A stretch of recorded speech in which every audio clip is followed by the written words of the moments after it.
যারা আপনার সামনে হিন্দিতে কথা বলে তাদের তো এইটুকু বলতে পারেন যে আমি হিন্দি বুঝি, কিন্তু আমি হিন্দি বুঝতে বাধ্য নই, কিন্তু আপনি যেহেতু পশ্চিমবঙ্গে আছেন, পশ্চিমবঙ্গের 86% তো বাঙালির বাস, আপনি বাংলাটা শিখে ফেলুন। তাকে এইটা তো আমি বলতে পারি। বেশিরভাগ ক্ষেত্রে কেউ একটা হিন্দি বললে তার সাথে হিন্দি বলা শুরু করুন। এটা সহযোগিতার বিষয় না। আমরা মনে করি আমি তাকে হয়তো সহযোগিতা করছি, অ্যাকচুয়ালি সহযোগিতা করছি না, আমি তার দাসত্ব স্বীকার করছি। শিয়ালদা স্টেশন বা হাওড়া স্টেশনে যান, কেউ যদি আপনার সামনে গুটখার পিক ফেলে, আপনি আর কিছু না করতে পারুন, তাকে বারণ তো করতে পারবেন।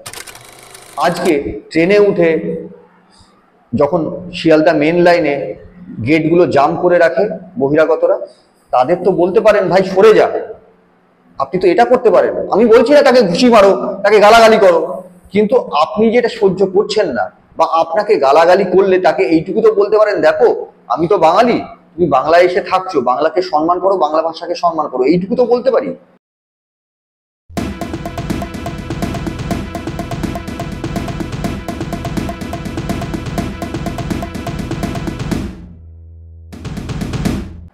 আজকে দুদিন ছাড়া ছাড়া এই আপনার যাদবপুর ইউনিভার্সিটি নিয়ে যা হয়, পশ্চিমবঙ্গের মানুষ কজন যাদবপুর ইউনিভার্সিটিতে পড়ে, কিন্তু তারা গর্ব করেন, হ্যাঁ আমাদের রাজ্যে যাদবপুর ইউনিভার্সিটির মতো একটা ইউনিভার্সিটি আছে যে ভারত এবং পৃথিবীর কাছে আমাদের মুখ উজ্জ্বল করে। সেখানে যখন তারা অস্থির অবস্থায় থাকেন, তাদের ছেলে মেয়ে বা তাদের আত্মীয় স্বজন না পড়লে পরেও তারা কিন্তু ব্যথিত হন, তারা এই অরাজকতা চান না।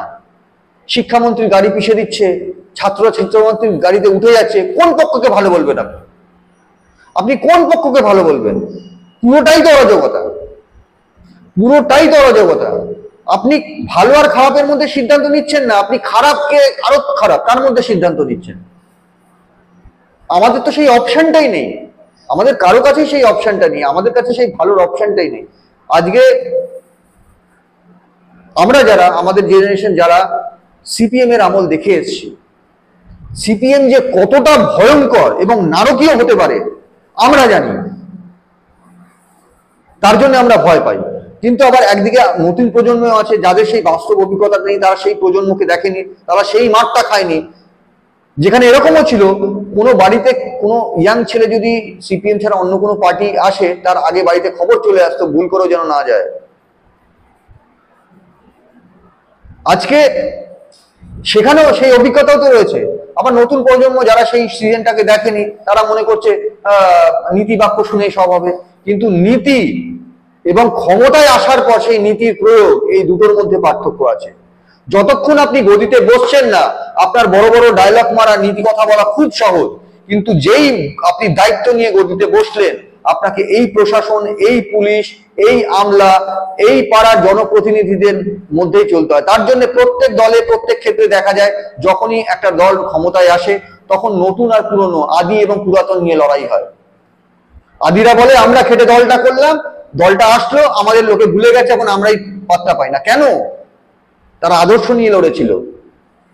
কিন্তু যেই ক্ষমতা পেল, তেমনি সরকারে যারা প্রশাসনে বসে রয়েছে তারা ঠিক করে কি কাদের দিয়ে আমার কাজটা হবে। এরা হয়তো আদর্শগত ভালো, কিন্তু কাজটা এদের দিয়ে হবে না, তখন এদের ঢোকানো হয়, এরাও জি হুজুর করে ঢোকে, তেলিয়ে ঢোকে। তারপর যে খারাপ সে তো খারাপ করবে, যার কামড়ানো স্বভাব সে কামড়াবে। সে ক্ষমতায় আসছে, ক্ষমতায় এসে দুদিন একটু ভালো দেখাচ্ছে, তারপর সে তার এখন পৌঁছাচ্ছে, তার জন্যই দুর্নীতি। এই চক্রব্যূহ থেকে আপনি বেরোতে পারবেন না। এই চক্রব্যূহ থেকে বেরোনোর জন্য আপনার তীব্র জাতীয়তাবাদী মনোভাব দরকার, এবং আপনার মনোভাব এটা দরকার, যেটা আমি নিজে বাংলা পক্ষ করি বলে আমি সেই আস্থায় বিশ্বাস রাখি বলে এটা ভাবি, যে সবার উপর জাতি, দল, ধর্ম সমস্ত কিছু আলাদা।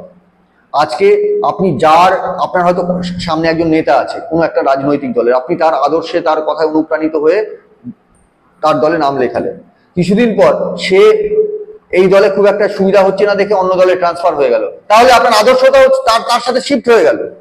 কিন্তু আপনার চিন্তা ভাবনা যদি শুধুমাত্র এই ধারণায় থাকে যে আমি আমার জাতির স্বার্থ দেখব, যেখানে বা যারা আমার জাতির স্বার্থ নিয়ে কথা বলবে আমি তাদের স্বার্থ নিয়ে কথা বলবো, যদি এ রাজনৈতিক আমার সমর্থনে বা জাতির স্বার্থে কথা বলে আমি এর কথা বলবো, যদি বীর বলে বীর কথা বলবো, কিন্তু এ বা বি কারোরই আমি এইরকম ভাবে অন্যভাবে সমর্থন করব না যে আমি তোমাকে সমর্থন করেছি বলে আমি দায় নিয়ে রেখেছি আমি সারা জীবন তোমাকেই সমর্থন করব, এটা নয়।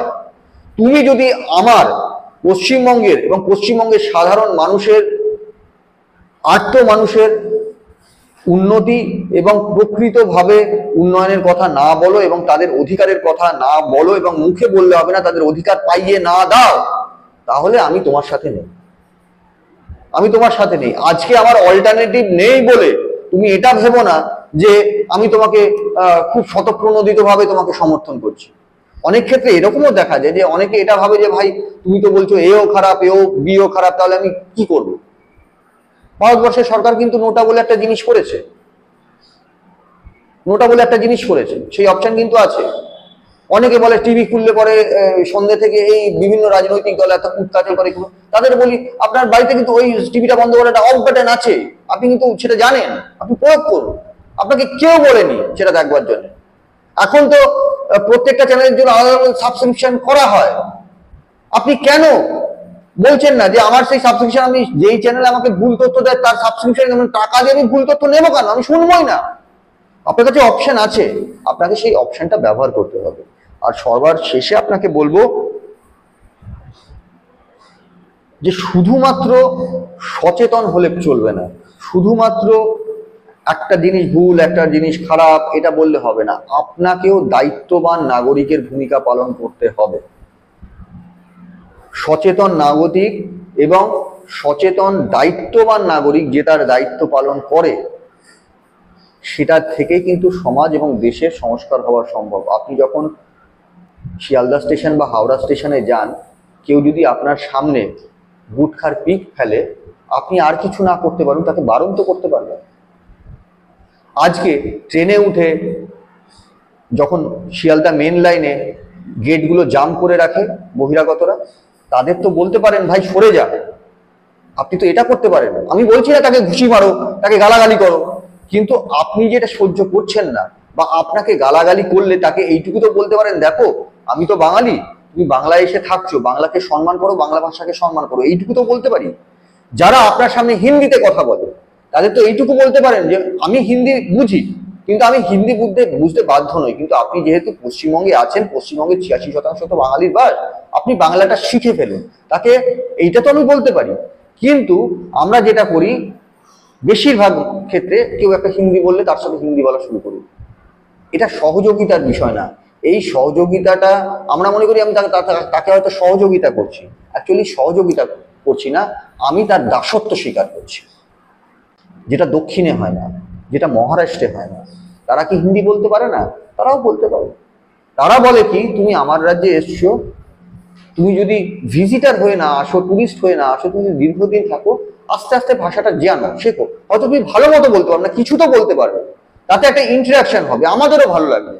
কিন্তু তুমি ঔদ্ধত্যপূর্ণ ভাবে যদি বলো যে আমি কোনোদিনও তোমার ভাষা শিখবো না, এবং তুমি এই ভুল আইডিওলজি যদি আমার মধ্যে পাচার করতে চাও যে হিন্দি ভারতের রাষ্ট্রভাষা, তাহলে বলবো তুমি সংবিধান পড়ো, তুমি আইন পড়ো, দেশের সংবিধান এবং আইনকে সম্মান করো, এবং তুমি যদি আমার ঘাড়ের ওপর এটা চাপিয়ে দিতে চাও আমি সেটা মানবো না।